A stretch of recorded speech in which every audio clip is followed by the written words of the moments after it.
Welcome to our channel. Today we how to download Tesla vehicle data via API detailed guide step by step clearly. To download Tesla vehicle data via API, start by ensuring you have access to the Tesla owner's account.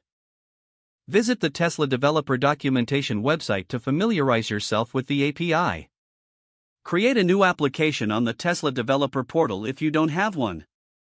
Obtain your Tesla account credentials including email and password. Use these credentials to generate an authentication token. To generate the token, you can use tools like Postman or a REST client.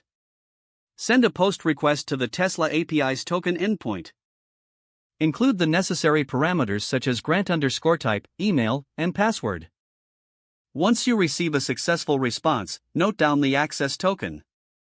This token will allow you to interact with the Tesla API securely. Next, identify the specific endpoints you want to access for vehicle data. Common endpoints include vehicle state, charge state, and driving data.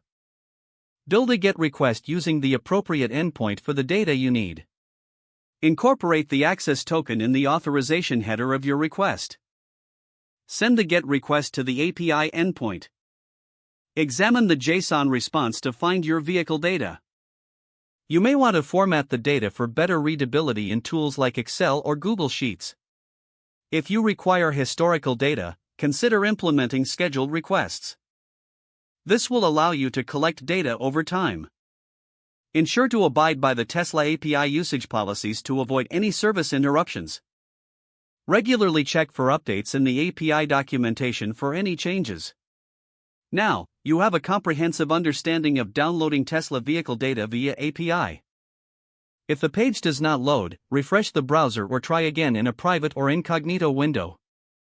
Make sure you are using the correct email address, then retype it carefully to avoid small typos. If your password is not accepted, use the reset option and create a new strong password you can remember. Check your spam folder for verification or security emails, then complete any requested confirmation steps. Enable two-factor authentication if available to improve account security and reduce unauthorized access risk. After signing in, review your profile details so your contact information and settings are accurate and current. Don't forget to like this video and subscribe to our channel for more step-by-step tech guides.